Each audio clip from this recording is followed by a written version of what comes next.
Saudações em Cristo Jesus, amados irmãos, que a graça e a paz do Senhor continue em nosso coração. Louvamos a Deus pelo privilégio que Ele nos concede em estarmos reunidos para prestar a Ele culto, porque Ele é digno.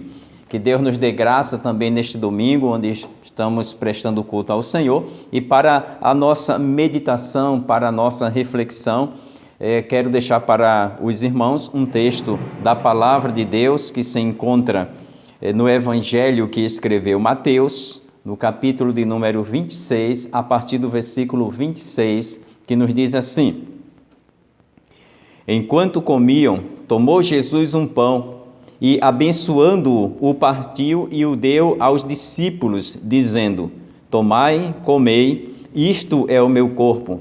A seguir tomou um cálice e, tendo dado graças, o deu aos discípulos, dizendo: Bebei dele todos, porque isto é o meu sangue, o sangue da nova aliança derramado em favor de muitos para a remissão de pecados.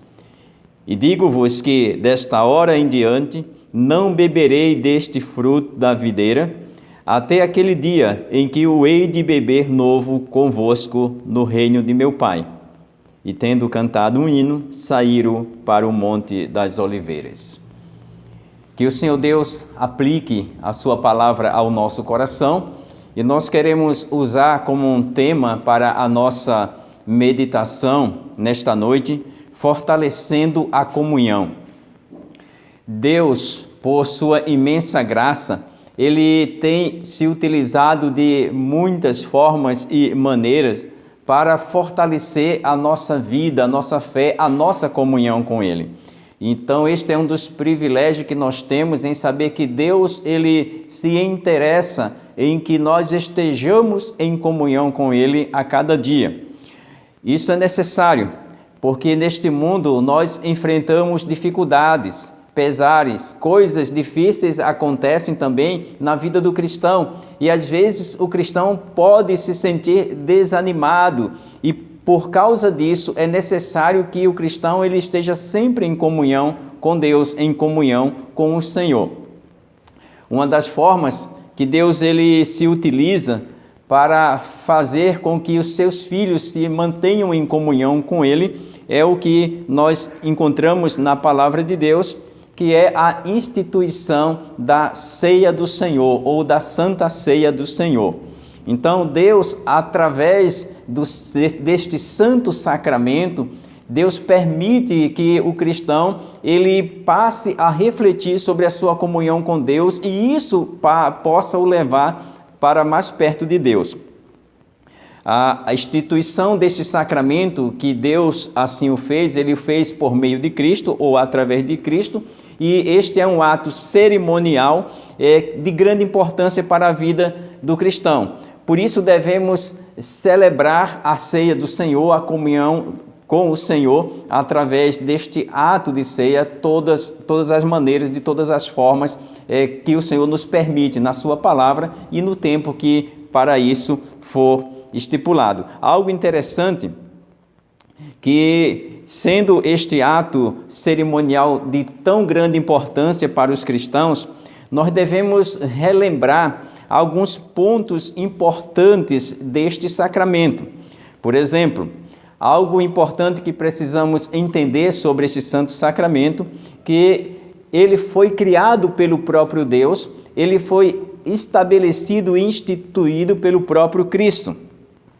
Quem estabelece ou quem estabeleceu a Santa Ceia como meio de graça e comunhão para nós como cristãos foi o próprio Cristo.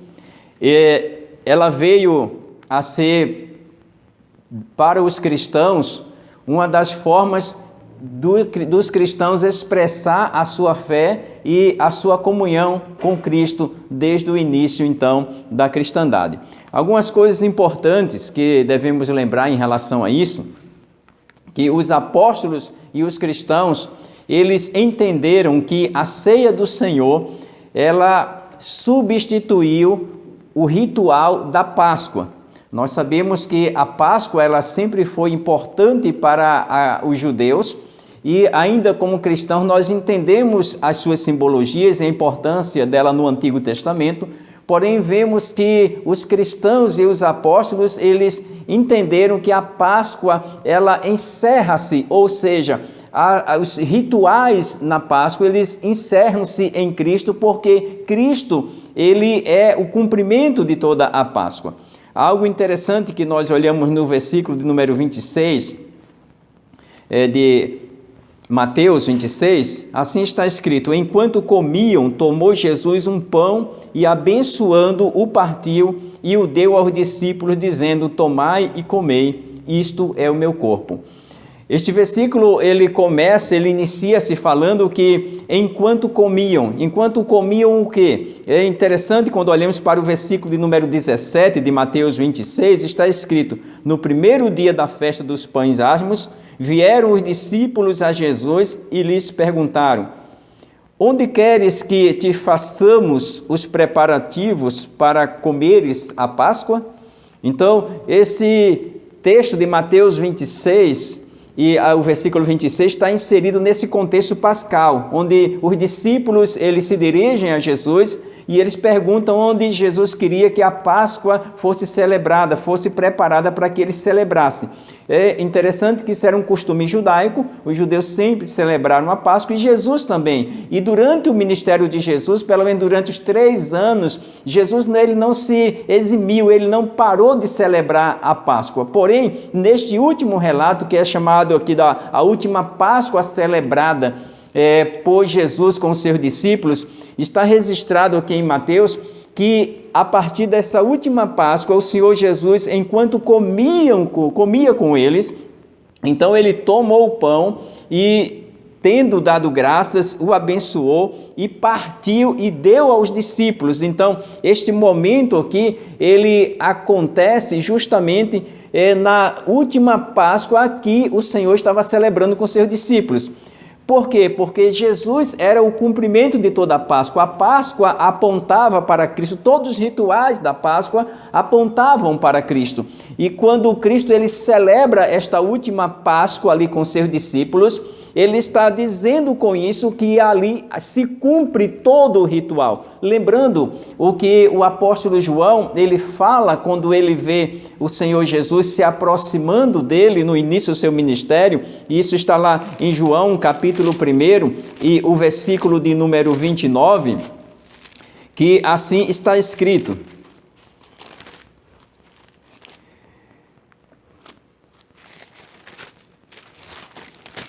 João capítulo 1, versículo 29. No dia seguinte viu João a Jesus, que vinha para ele, e disse: eis o Cordeiro de Deus que tira o pecado do mundo. Então, João Batista, ele identificou Jesus como o Cordeiro de Deus. Ele fez isso pelo Espírito Santo, por revelação de Deus. E ele ali, ao ver Jesus, ele pronuncia que Jesus, de fato, ele era o Cordeiro de Deus que tinha vindo ao mundo para tirar os pecados da humanidade. Por isso que quando olhamos para a questão da ceia, a ceia consiste de uma cerimônia em que a simbologia do corpo de Cristo, ali, ela cumpre-se em Cristo. Por isso que no versículo de número 26, de Mateus 26, Jesus, ele pega aquele pão, ele abençoa aquele pão, ele parte aquele pão e ele dá aos discípulos dizendo: tomai e comei, isto é o meu corpo. Assim, Jesus, ele é identificado e cumpre-se ali Jesus como o Cordeiro Pascal, que os discípulos, a partir de então, e os cristãos, passariam a se alimentar dele. Algo interessante é que a ceia do Senhor, ela consiste nesse cerimonial, que é simbolizado pelo pão e pelo cálice, ou pelo vinho. Algo interessante nessa simbologia é que este é um culto, é um ato solene ao Senhor. Embora este ato solene ele seja apresentado em uma forma real, porque nós estamos vendo o pão, nós estamos vendo o cálice e participando deles literalmente, porém isto também é um culto que prestamos a Deus, é uma forma de culto solene que assim celebramos ao Senhor. É interessante que esta celebração da ceia do Senhor, a primeira ceia que o Senhor celebra ali com os discípulos desta forma, onde ele pega o pão e diz que simboliza o seu corpo. Então, isso aí foi feito, esta celebração fora feita em um contexto de aliança. Lembrando que quando olhamos para essa questão da celebração, nós encontramos uma celebração dentro de um contexto onde o povo tinha um pacto com Deus, um pacto com Cristo. A exemplo disso, nós vemos que esta celebração no comer o corpo de Cristo, na simbologia daquele pão, também tinha a ver ou nos comunicava um alimento espiritual para nos mantermos em comunhão com Deus. Quando nós olhamos, por exemplo, para João, capítulo de número 6, e o versículo 35, assim está escrito: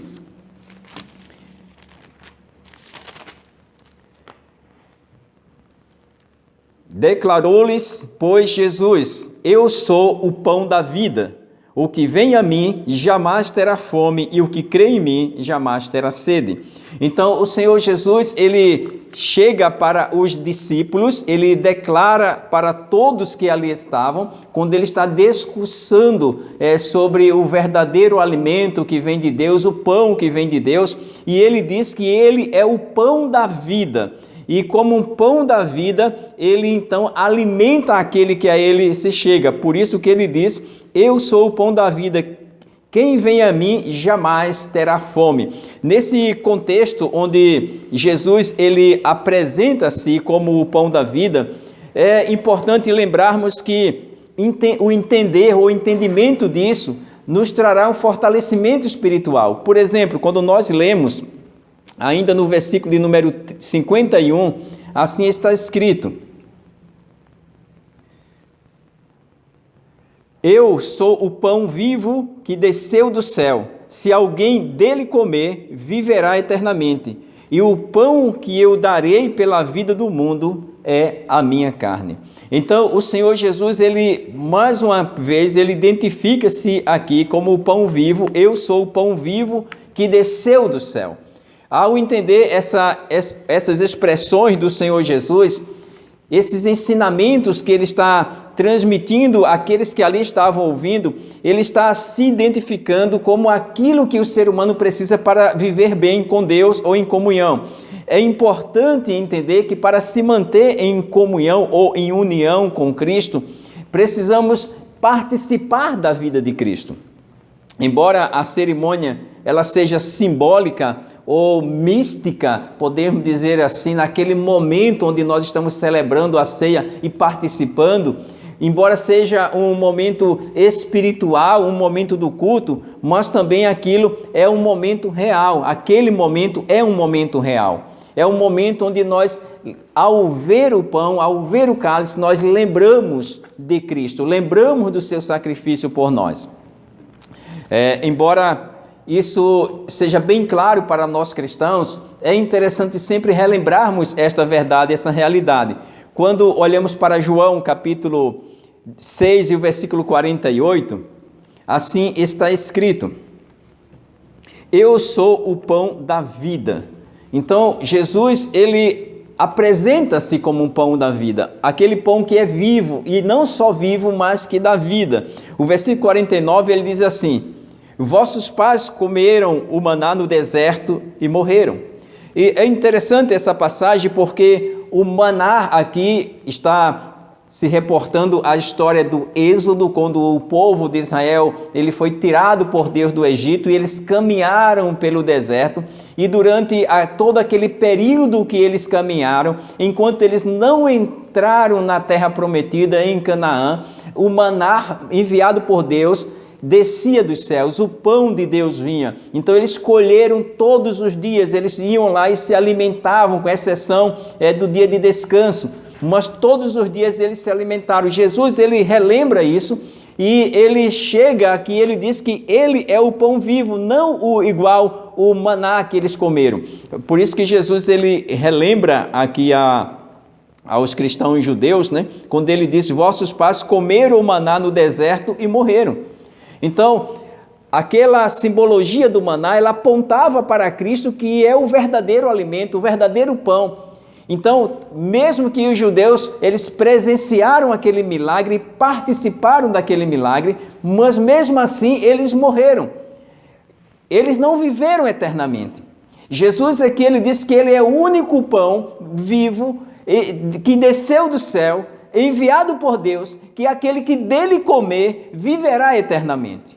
Embora os judeus, eles não entenderam bem o que significava isso, a forma como Jesus estava falando era simbólica, no sentido de que Jesus não estava falando que literalmente os cristãos eles deveriam comer a carne de Cristo. Não, Jesus não estava apresentando aqui uma doutrina de canibalismo. Não era comer a carne de Cristo literalmente, mas era alimentar-se dele, alimentar-se dos seus ensinos, daquilo que ele passava.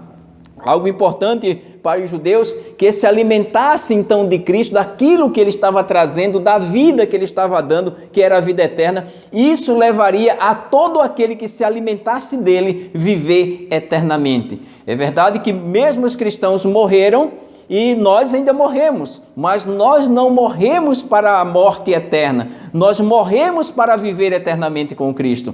E esta é a diferença.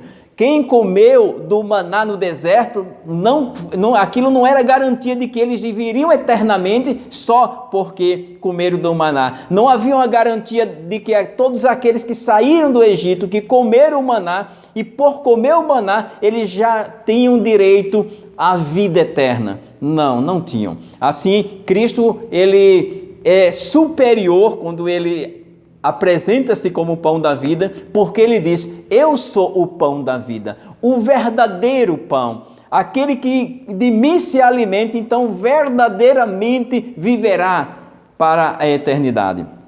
Algo importante, então, quando olhamos para todo esse contexto, o versículo também que completa, o que o Senhor Jesus estava nos dizendo, de Mateus, capítulo de número 26 e o versículo 27, assim está escrito: a seguir tomou um cálice, e tendo dado graças, o deu aos discípulos, dizendo: bebei dele todos, porque isto é o meu sangue, o sangue da nova aliança, derramado em favor de muitos para a remissão de pecados. Então, os versículos 27 e 28, o Senhor Jesus está falando agora aqui no contexto dessa celebração da Páscoa, ou da última Páscoa que ele celebra com os seus discípulos. Agora ele está instituindo aqui a ceia do Senhor, e agora o segundo elemento que ele apresenta como uma simbologia de comunhão com ele é justamente o cálice ou o vinho.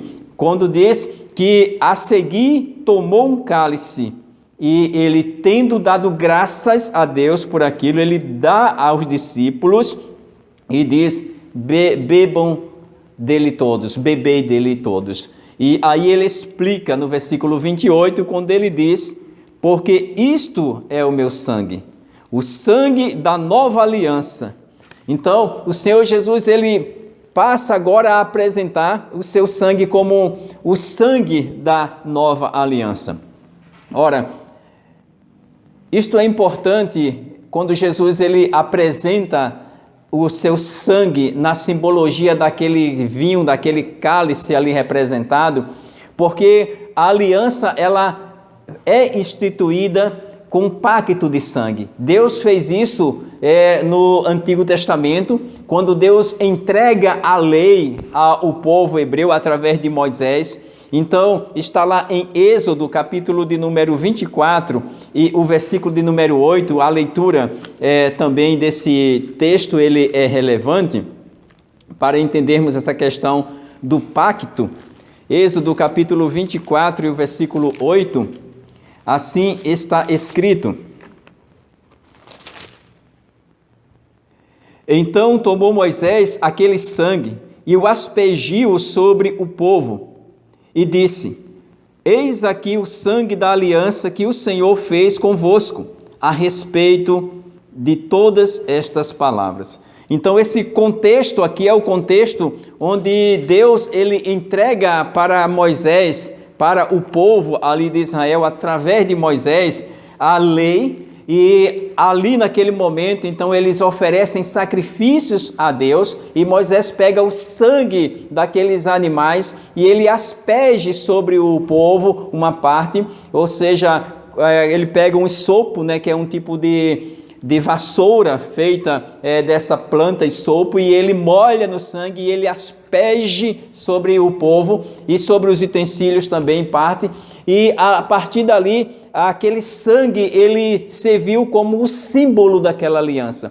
Por isso que quando Jesus ele institui a ceia do Senhor, ele diz que o seu sangue é o sangue da nova aliança. Essa aliança agora é instituída por Cristo por meio do seu sangue derramado a favor do povo, que seria derramado nessa trajetória de sofrimento e na cruz.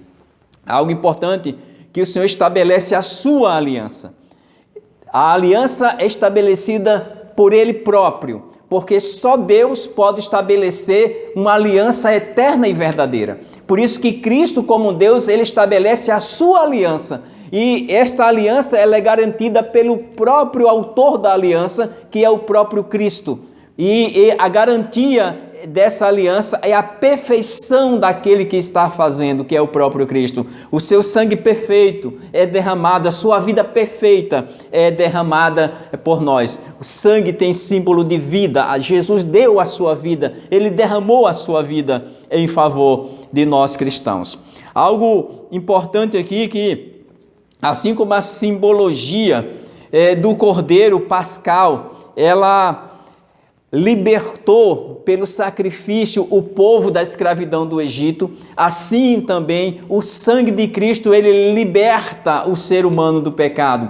Assim como todos os rituais da Páscoa, onde o cordeiro era morto, desde o início, desde a primeira celebração, onde eles utilizaram o cordeiro e o seu sangue para pintar os umbrais das suas portas, e assim eles serem livres, ou seja, eles serem libertos. Assim o anjo da morte não passaria, não estaria na casa deles. Assim a Páscoa foi instituída nessa simbologia do sangue do Cordeiro que libertou o povo, que livrou o povo. Assim também o sangue de Cristo, ele tem poder para libertar todo pecador. Por isso que no versículo de número 28, ele diz, de Mateus 26, 28, porque isto é o meu sangue, o sangue da nova aliança derramado em favor de muitos. E algo importante aqui, que esse sangue não foi derramado em favor de todos, embora esse sangue tenha poder para salvar todo mundo, mas o sangue de Cristo não foi derramado em vão, foi derramado por aqueles que vão crer no Senhor Jesus, por aqueles que vão de fato entender a salvação, e isso vai ser uma obra de Deus na vida de cada um, e vão viver nessa comunhão.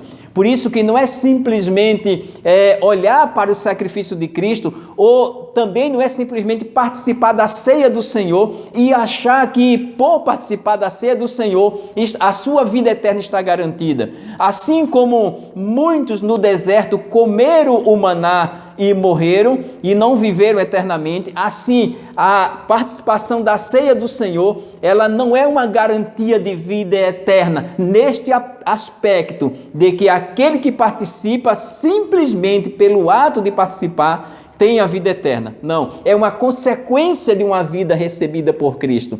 Porque uma pessoa ela pode participar da ceia e não necessariamente ser uma pessoa digna de Cristo, no sentido de que ela não entregou sua vida de fato e verdade a Cristo. Por isso que Jesus ele fala de uma comunhão com Ele, de viver a vida com Ele. Então, aquele que entrega a sua vida a Cristo, aquele que é recebido nessa graça, ele vai desejar viver em comunhão. A ceia do Senhor, ela é um reflexo visível, ou ela é um fato visível de algo invisível que acontece no coração do ser humano. Logo, não é simplesmente um ato da ceia. A ceia é um sacramento, e esse sacramento também não salva. Sacramento não salva ninguém. O que salva é Cristo.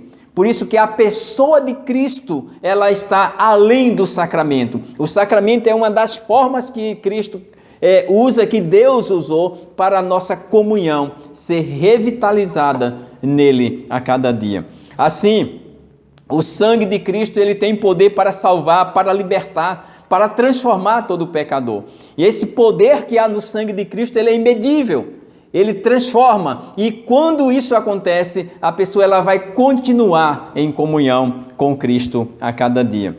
Lembrando que esse sangue da aliança em Cristo, ele tem o seu poder salvador e libertador. Não simplesmente na forma de participar da ceia, mas a vida com Deus. Algo importante que nós encontramos, o escritor aos Hebreus, no capítulo de número 13 e o versículo de número 20, ele também nos fala algo que é bem interessante em relação a Cristo. E nós queremos ler, a leitura é relevante, Hebreus 13, 20, assim está escrito: Ora, o Deus da paz, que tornou a trazer dentre os mortos a Jesus, nosso Senhor, o grande pastor das ovelhas, pelo sangue da eterna aliança. Então, ele continua falando no versículo 21, mas o que nos chama a atenção nesse versículo, que foi pelo seu sangue, que o grande pastor das ovelhas, que é Cristo, ele resgatou os seus. Então, o sangue de Cristo é a marca na vida do cristão, em sentido de comunhão com Ele. Então, quem está em comunhão com Cristo e preserva essa comunhão com a prática de vida, essa pessoa ela vai ter o desejo de se manter em comunhão, porque ela foi liberta pelo poder do sangue de Cristo. Algo importante que podemos entender nesse contexto também, Apocalipse, capítulo de número 5 e o versículo de número 9, ele também nos remonta a uma realidade do sangue de Cristo para a eternidade. Por exemplo, quando olhamos Apocalipse 5 e o versículo 9, entoavam novo cântico dizendo, digno és de tomar o livro e de abrir-lhe os selos, porque foste morto, e com o teu sangue compraste para Deus os que procedem de toda tribo, língua, povo e nação. Então, a dignidade aqui de Cristo é exaltada em Apocalipse 5, na visão que João tem, porque a sua dignidade como Salvador, como Senhor, ele era digno de abrir, de tomar o livro e abrir-lhe. Por quê? Porque ele, com o seu sangue, comprou os povos de toda língua, nação, de toda tribo. É importante este versículo porque está falando que em todo lugar, em todos os lugares que o evangelho for pregado, é o sangue de Cristo o poder salvador para a vida dessas pessoas. Não há aliança fora de Cristo, não há sacrifícios fora de Cristo. O sacrifício para a vida eterna está em Cristo. Por isso que não significa aqui Apocalipse 5, 9, não diz que todas as nações serão salvas, mas que pessoas de todas as nações serão alcançadas. E as que forem alcançadas, serão alcançadas pelo poder do sangue de Cristo. É o poder salvador, o poder transformador. Ora, quando olhamos para Mateus capítulo 26, onde o Senhor institui ali a ceia, a santa ceia do Senhor, e ele apresenta tanto o pão como o seu corpo, e o sangue ou o cálice como símbolo dessa nova aliança, ele justamente nos eleva a esta certeza de comunhão firmada nele mesmo, porque é ele quem está estabelecendo este santo sacramento como símbolo de comunhão daquele que foi resgatado pelo poder do seu sangue. Então Cristo, ele é completo e inteiro em nossa salvação. Algo importante que nós, ao olharmos para esse contexto, assim como o pão e o cálice se comunicam união verdadeira com Cristo, comunhão com Deus, é muito importante dizermos que estes elementos, tanto o pão quanto o cálice ou o vinho, eles não se transformam em corpo e sangue de Cristo. Há uma teologia diferente da Bíblia aí, onde alguns dizem que o pão ele se transforma em corpo de Cristo e o sangue naquele momento da celebração se transforma e o vinho se transforma em sangue de Cristo. Isso está fora do contexto bíblico. Não existe uma transubstanciação, não. Os elementos não se transformam em corpo e em sangue de Cristo. Isso até é algo tão impossível, porque quando o Senhor Jesus está celebrando a ceia do Senhor e ele pega aquele pão e ele diz, este é o meu corpo, Jesus estava ali com o seu corpo completo, perfeito. Então era uma simbologia, não era um corpo verdadeiro. Então a ideia ou o ensino de que existe uma transubstanciação, isso está fora do contexto bíblico. O pão continua sendo pão e o vinho continua sendo vinho, eles não se transformam. Algo interessante também que existe um outro pensamento onde falam que há uma consubstanciação. A substância ela se transforma dentro. A pessoa ela não vê a transformação, mas o pão e o vinho ele contém o corpo e o sangue de Cristo. Também a Bíblia não diz isso. Na verdade, o entendimento mais correto do texto, quando nós olhamos para a ceia do Senhor, é entendê-lo como a própria Bíblia diz que ele é. Então, quando olhamos para a celebração em Mateus 26, a partir do 26, ali há uma simbologia. Quando Cristo pega o pão e ele pega o cálice, ele fala de forma simbólica, não literal. Não há uma transformação, não há uma consubstanciação. Os discípulos ali não comeram carne de Cristo, nem beberam sangue de Cristo. Era uma simbologia, mas uma simbologia verdadeira, onde Jesus estava apontando para aquilo que iria acontecer na vida dos discípulos. O entendimento mais correto é que aqueles elementos eles simbolizam, mas na sua simbologia eles comunicam graça. Tanto o pão como o cálice, eles simbolizam o momento de comunhão. Ali naquele momento o Espírito Santo nos leva a entender que nós estamos em comunhão com Deus. Há um momento solene, sublime na celebração da ceia do Senhor, sem que haja transformações ou consubstanciação. É o momento onde o cristão se lembra que ele pertence ao Senhor. É o momento onde ele relembra que ele está em comunhão com aquele que o resgatou, com aquele que fez aliança com ele. E isso traz vida, isso traz fortalecimento à fé do cristão. Algo importante quando olhamos para todo esse contexto da Santa Ceia do Senhor é que a ceia ela é como um banquete espiritual para a vida do cristão. Ela não pode ser vista de forma diferente. Ela é um momento solene, um momento respeitoso e não é um momento de tristeza, é um momento de alegria em saber que Cristo ele deu a sua vida para que tenhamos a vida eterna. Por isso, devemos participar desse momento com muita reverência e fazer uma introspecção da nossa vida, como estamos com Cristo. E assim, nesse exame, possamos nos aproximar mais dele cada dia e cada vez mais. Por isso que a ceia do Senhor também, nessa celebração, ela nos aponta para uma oportunidade. Nos aponta para um momento onde nós podemos confessar a Cristo a nossa vida, podemos olhar como está a nossa vida e buscarmos em Deus fortalecimento.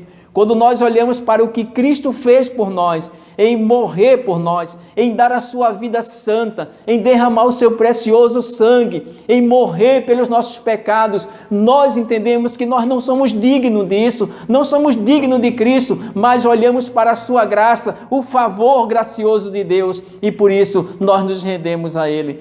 É interessante o apóstolo Paulo escrevendo sobre a Santa Ceia do Senhor na sua primeira carta aos Coríntios, no capítulo 11 e o versículo de número 28, e a leitura ela é recomendável. 11, 28 de 1 aos Coríntios, o apóstolo Paulo, então ele diz assim: Examine-se, pois, o homem a si mesmo, e assim coma do pão e beba do cálice. Então, quando há uma colocação aqui para um autoexame, examine-se. O apóstolo Paulo está falando sobre a correta celebração da ceia do Senhor, onde nesse momento o cristão ele é convocado por Deus no seu interior a refletir sobre sua vida. Ele é convocado para pensar na sua situação de comunhão com Deus. E neste autoexame espiritual, o cristão ele pede a Deus o perdão, ele pede a Deus a graça para participar deste ato tão sublime e solene que representa também a sua comunhão com Cristo. Algo importante, que é uma ótima oportunidade para consagrar a vida a Deus.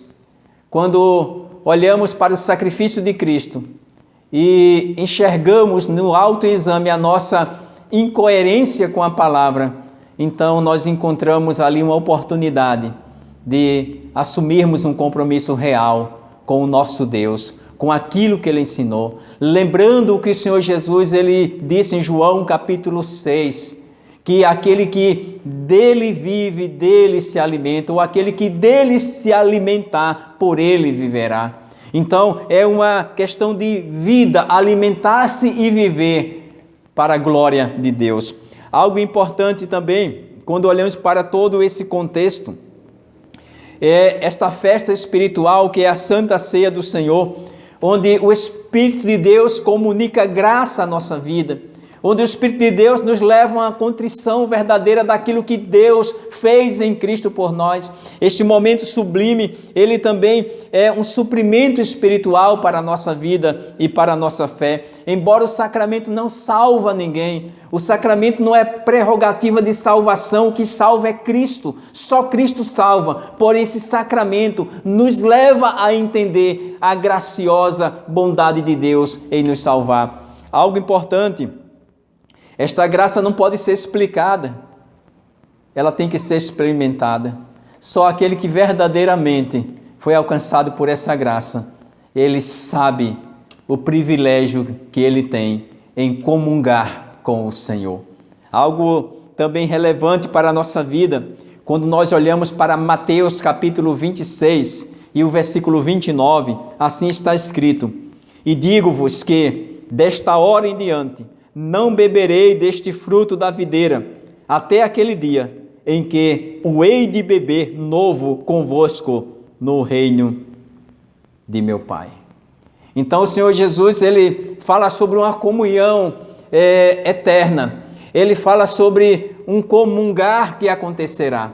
E Jesus diz aqui no versículo número 29, que haverá um dia onde ele reunirá os seus, e ele então comungará, ele participará desta grande ceia com seus filhos. É interessante esta questão dessa ceia do Senhor, que para o cristão é de grande relevância para a sua vida, porque quando olhamos para esse texto, nós lembramos que haverá um futuro glorioso.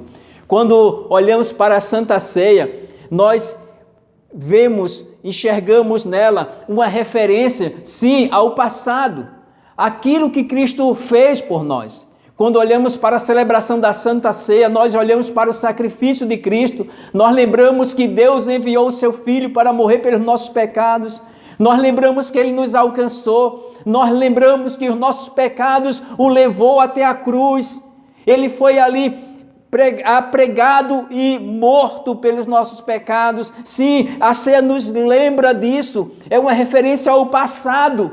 E quando olhamos para isso, nós entendemos esse grande amor de Deus a ponto de dar o seu Filho para morrer pelos nossos pecados. Deus entregou o seu Filho para que nós tivéssemos comunhão eterna com Ele. Algo importante também, que quando celebramos a Santa Ceia do Senhor, nós lembramos de algo presente, como está a nossa vida. Por isso que quando o apóstolo Paulo fala, examine-se, pois o homem é a si mesmo, é um momento de pensar como está a nossa caminhada com Deus, como está o nosso alimento, de que nós temos nos alimentado espiritualmente, tem sido a palavra do Senhor o nosso alimento, temos vivido por ela.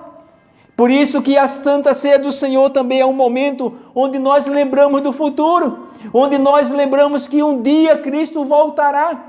Por isso que quando olhamos para essa referência futura, a garantia da volta de Cristo vem à nossa mente. Por isso que no versículo número 29, o Senhor Jesus, ele diz: digo-vos que dessa hora em diante não beberei deste fruto da videira, até aquele dia em que o hei de beber novo convosco no reino do meu Pai. Então, a ceia do Senhor nos faz pensar que existe uma eternidade, que existe um Deus, que existe um reino eterno, que um dia estaremos nele. A ceia do Senhor nos faz relembrar que não vivemos apenas nesta vida, existe uma vida além dessa. Nós estamos nos alimentando de Cristo e estamos caminhando para a eternidade. Assim, a celebração da ceia do Senhor nos faz pensar nesta eternidade. Logo, o cristão, ele não pode viver com seus pensamentos apenas nessa terra. Ele relembra do que Cristo fez no passado, sim, mas não podemos viver de saudosismo ou apenas olhar para a cruz e achar que o nosso Cristo ficou ali pregado, um Cristo triste, ou ficou no túmulo vazio, no túmulo frio e escuro. Não. O nosso Cristo ressuscitou. Ele está vivo, Ele está à direita de Deus Pai, Ele está intercedendo pela igreja, pelos cristãos, e Ele há de vir, Ele voltará. E o cristão deve lembrar-se da Santa Ceia como um momento da volta de Cristo também. Ele pode voltar, e o cristão, ele pode, pelo Espírito Santo de Deus, gritar: Maranata, ora vem, Senhor Jesus, porque eu estou esperando, porque eu estou em comunhão contigo. Ora, a Santa Ceia do Senhor é uma celebração, ela não é um ato fúnebre, é um momento de glorificar a Deus por tudo o que Ele fez para nos manter em comunhão com Deus, que possamos viver nessa comunhão. Hoje nós somos convocados a comungar com o Senhor, hoje nós somos convocados a nos alimentar de Cristo. Aquele que dele se alimenta, por ele ou dele viverá. Por isso que o Senhor Jesus, Ele apresenta-se como o pão da vida. Ora, se você não entregou sua vida ainda a Cristo, faça-o o mais depressa que puder. Faça-o hoje. Se a palavra de Deus tocou no seu coração, não endureça-o, mas renda-se, porque fora de Cristo não há Salvador. E se você é cristão, deve viver em comunhão com Ele, não apenas participar de um ritual, mas saber o que você está fazendo, saber como está vivendo, saber que a eternidade é uma verdade para aqueles que vivem em comunhão com Cristo. E todos os que vivem em comunhão com Cristo, um dia estará na grande ceia com Ele. Ora, esperamos isso. O último versículo que queremos deixar para a nossa reflexão, em Apocalipse capítulo 12 e o versículo de número 11, assim está escrito: eles, pois, o venceram por causa do sangue do Cordeiro e por causa da palavra do testemunho de que deram, e mesmo em face da morte, não amaram a própria vida. Ora, esse contexto aqui no livro de Apocalipse está falando sobre o povo de Cristo, o seu povo vitorioso. E a palavra aqui que ecoa é que esses que são de Cristo, eles venceram, mas eles venceram não por suas próprias forças, eles venceram pelo poder do sangue do Cordeiro, e por isso eles estarão na vida eterna, eles entrarão. E o versículo é interessante quando ele diz: eles venceram por causa do sangue do Cordeiro e por causa da palavra do testemunho que deram. Mesmo em face às dificuldades, mesmo diante das coisas ruins, mesmo diante dos obstáculos da vida, eles não amaram a sua própria vida aqui. Então, que nós possamos, como cristãos, viver com esta segurança de que há um Deus, de que há um Cristo, de que há uma eternidade, e este Deus que nos amou e nos salvou para vivermos em comunhão com Ele. Que Deus lhe dê graça, que Deus abençoe sua vida, e que, se você não está em comunhão com Deus, agora, a partir de hoje, a partir deste momento, que a palavra de Deus entre no seu coração e você acerte a sua vida com o Senhor e viva por sua palavra, e mesmo diante das dificuldades, você possa entender o precioso sangue de Cristo sobre a sua vida, que é precioso e que vale a pena lutar pela causa do Cristo ressuscitado, aquele que vive e que quer viver em comunhão conosco. Que o Senhor vos abençoe, que tenhamos um bom culto para a glória de Deus a cada dia. Fiquem na paz.